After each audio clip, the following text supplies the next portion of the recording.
dengan Budia di channel Pendidik Muda. Di video hari ini kita akan belajar kelas 6, tema 2, persatuan dalam perbedaan, subtema 1, pembelajaran kedua.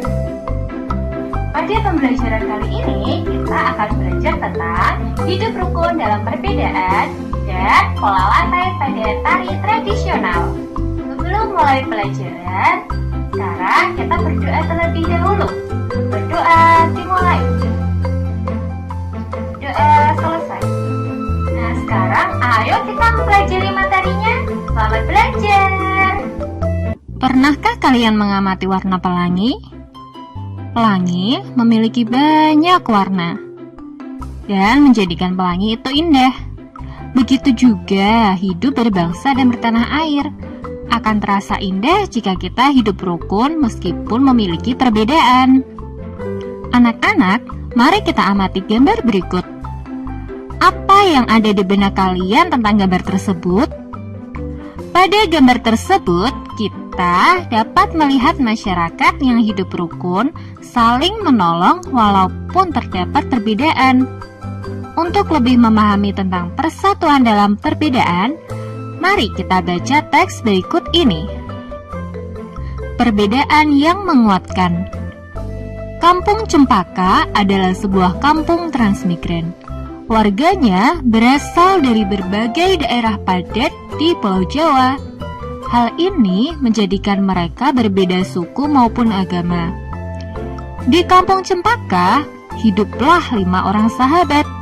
Ada Asnah yang berdarah Sunda, Utami dari Banyuwangi, Tony, seorang anak etnis Tionghoa yang sebelumnya tinggal di Semarang, Wande dari suku Tengger di Jawa Timur, dan Marta, anak seorang pendeta yang dahulu tinggal di Solo.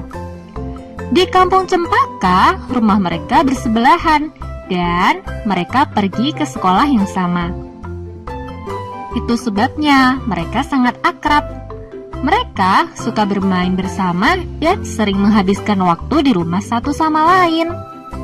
Meskipun berbeda suku, kebersamaan begitu kental terlihat dalam keseharian mereka. Bersama anak-anak lain di Kampung Cempaka, mereka setiap akhir minggu berkumpul di balai utama kampung. Biasanya, selain berolahraga bersama, mereka juga kerap berkeliling ke rumah warga, membantu melakukan apa saja yang dibutuhkan warga. Kadang-kadang, mereka membantu warga lanjut usia, sekedar membereskan rumah atau menyiapkan makanan. Sesekali, mereka juga membantu orang tua yang sedang bekerja bakti membersihkan lingkungan. Dari Tony, mereka belajar menari barongsai. Lalu, mereka ajarkan tarian itu kepada anak-anak sekampung. Sementara itu, setiap tiba saat panen, Wande dan keluarganya akan sibuk memimpin warga membuat tumpeng gede, yaitu nasi khas dari daerah Tengger yang dibuat untuk mensyukuri berkah Tuhan dalam wujud panen raya. Sikap toleransi yang ditunjukkan kelima sahabat itu memang sekedar berupa hal-hal kecil. Hal kecil dalam keseharian itulah yang mencerminkan kehidupan Bhinneka Tunggal Ika di Kampung Cempaka yang kaya akan perbedaan. Mereka hidup damai berdampingan dan tulus saling menjaga. Setelah mengamati gambar dan membaca teks tersebut, kita bisa membuat pertanyaan untuk mencari tahu tentang hidup rukun dalam perbedaan. Pertanyaan yang kita buat bisa seperti ini. Apa perbedaan yang ada pada teks tersebut? Bagaimana menyikapinya? Apa manfaat hidup rukun? Nah, sekarang ayo kita jawab bersama. Untuk pertanyaan pertama, perbedaan yang ada meliputi perbedaan daerah asal, suku, dan budaya. Jawaban pertanyaan kedua, dengan sikap toleransi, saling menolong, mengadakan perkumpulan, dan mempelajari budaya masing-masing. Jawaban pertanyaan ketiga, mereka hidup damai berdampingan dan tulus saling menjaga. Semangat persatuan bangsa Indonesia tercermin pada seni budaya lokal. Salah satunya adalah melalui tarian. Banyak tarian daerah Indonesia yang menyerukan persatuan, seperti tari lego-lego, tari adat Alor. Ayo kita pelajari tari tersebut dari teks berikut.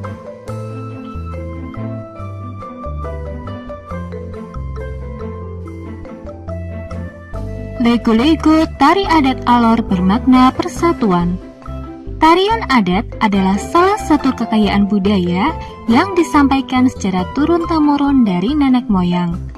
Tarian adat kerap memiliki pesan dan makna yang luhur. Salah satunya ada pada tari lego-lego dari Kabupaten Alor, Nusa Tenggara Timur. Tarian ini ditujukan untuk mengajak masyarakatnya bersatu membangun kampung dan negeri. Pada masing-masing kawasan di Kabupaten Alor terdapat gaya tari dan nyanyian yang berbeda-beda, namun formasinya tetap sama, yakni lingkaran. Masing-masing nyanyian dan pantun yang diungkapkan saat menari memiliki arti serta harapan yang berbeda-beda. Beberapa literatur menyatakan bahwa tarian ini sempat menjadi tari perang. Sekarang, tarian ini lebih sering digunakan untuk menyambut tamu.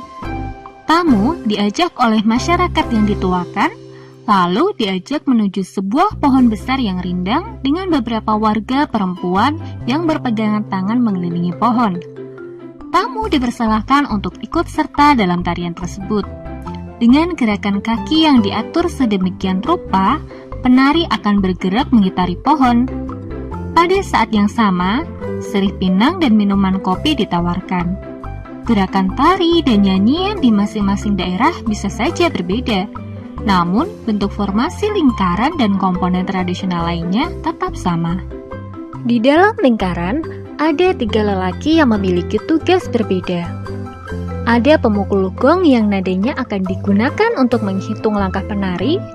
Kemudian, ada seorang lelaki yang bernyanyi sekaligus mengucapkan pantun. Dan seorang lagi bertugas membagikan sirih pinang serta minuman sopi. Selain menjadi identitas setiap suku, tarian ini menjadi salah satu identitas pemersatu masyarakat Alor yang punya mimpi agar masyarakat dan pendatang terus bersatu membangun kampung serta negeri. Setiap tari tradisional terdiri atas penari yang melakukan tarian secara perorangan, berpasangan, atau berkelompok.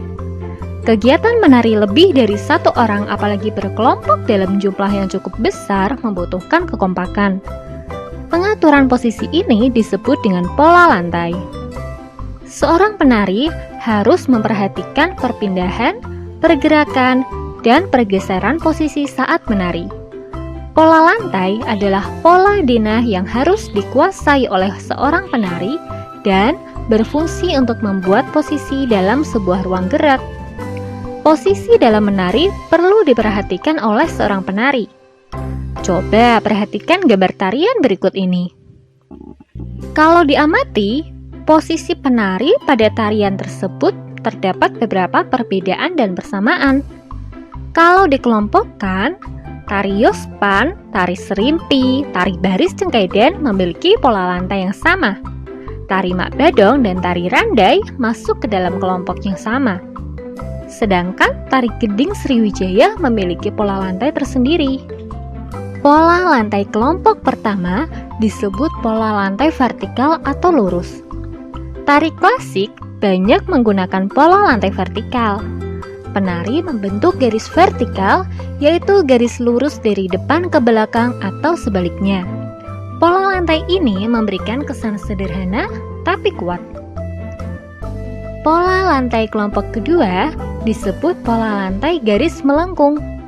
Penari membentuk garis lingkaran. Tari rakyat dan tari tradisional banyak menggunakan pola ini. Pola lantai ini memberikan kesan lemah dan lembut. Pola lantai yang ketiga disebut pola lantai diagonal. Penari berbaris membentuk garis menyudut ke kanan atau ke kiri. Perbedaan yang dimiliki oleh para penari tidak boleh menghalangi semangat persatuan dalam menghasilkan tarian yang indah.